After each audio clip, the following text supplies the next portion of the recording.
बोलो जयकारा, बोलो मेरे श्री गुरु महाराज की जय। श्री नंगली निवासी भगवान की जय।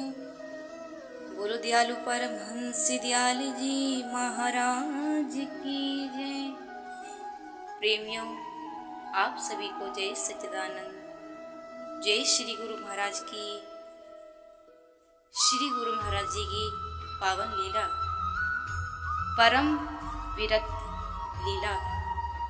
कुछ दिन चक झुमरा मंडी के एक मंदिर में रहकर विराजमान रहकर श्री स्वामी जी अपनी मौज वंश वहां से पक्की सड़क पर चल पड़े। यह सड़क चन्योट जिला झम को जाती थी। पैदल चलते चलते श्री स्वामी जी गांव में आ पहुंचते हैं। कुछ दिन वहां विराजमान रहकर आपने हिंदू और मुसलमानों को समान रूप से निष्पक्ष संग सुनाया करते थे, जिससे वे लोग अत्यंत प्रभावित हुए।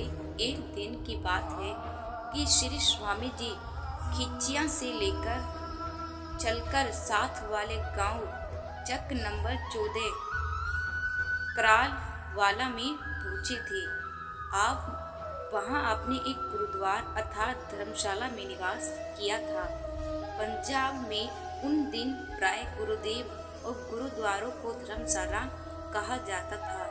गुरुद्वारे का प्रबंधक एक धनी व्यक्ति था, किंतु वहां का पुजारी अर्थात पाटी भाई कुछ संशय वृत्ति वाले थे। उन्होंने स्वामी जी को प्रबंधक के घर से रात को भोजन लाकर हाथ पर ही दे दिया था। कोई थाली और अन्य बर्तन न दिए।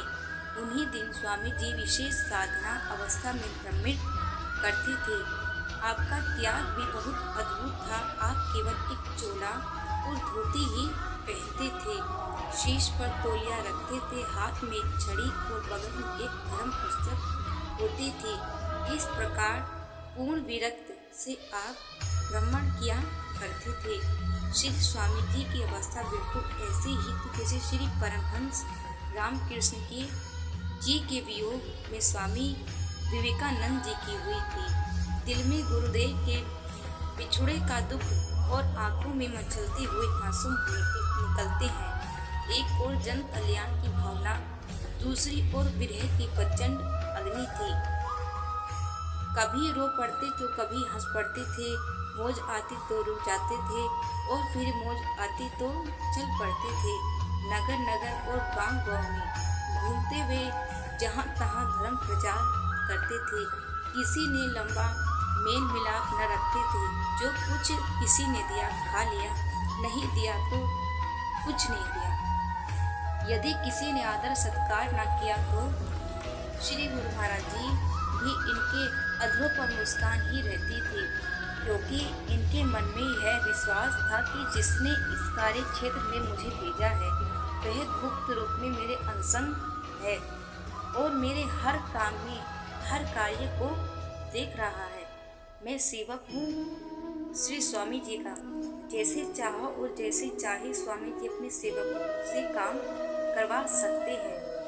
भारत दर्शन की इस यात्रा में स्वामी विवेकानंद जी मस्त फकीर के समान रहते हैं। एक कुर्ती और धोती पहनते थे, सिर पर केवल एक तौलिया होता है। एक हाथ में सोटी पकड़े हुए, बगल में कभी भागवत गीता और कभी अंग्रेजी में पुस्तक रखते थे। यह पुस्तक जिसके कई हजार संस्करण विश्व के अनेक भाषाओं में छपकर बिक चुके हैं। पूर्व और पश्चिम में साधकों के लिए सम्मान और विश्वास की बात है, जैसे कि बाइबिल। इसमें चरित्र निर्माण के लिए बताया गया है कि साधक किस युक्ति और विधि से उस स्थान को प्राप्त कर सकता है जिस स्थान पर हजरत ईसा पहुँचे थे।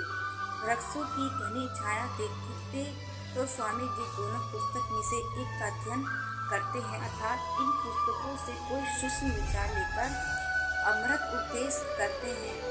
वर्षों के बाद स्वामी विवेकानंद जी ने लिखा था कि मेरे जीवन में बहुमूल्य दिन वही थे जब मैंने गुरु विरह की अग्नि से आंखों की आंसू की धारा से बहती थी। जहाँ तहाँ धर्म प्रचार किया था और रूसी फीकी जैसी भी मिलती थी। खाकर इस विश्वास पर हम अपना जीवन निर्वाह करते थे। इस बात का दुख नहीं कि मंजिल मिले न मिले अथवा नहीं। मेरे लिए तो यही विचार रोमांचित कर देता है कि मैं किसी के राह पर हूँ और कोई मेरे साथ है। बोलो मेरे श्री गुरु महाराज।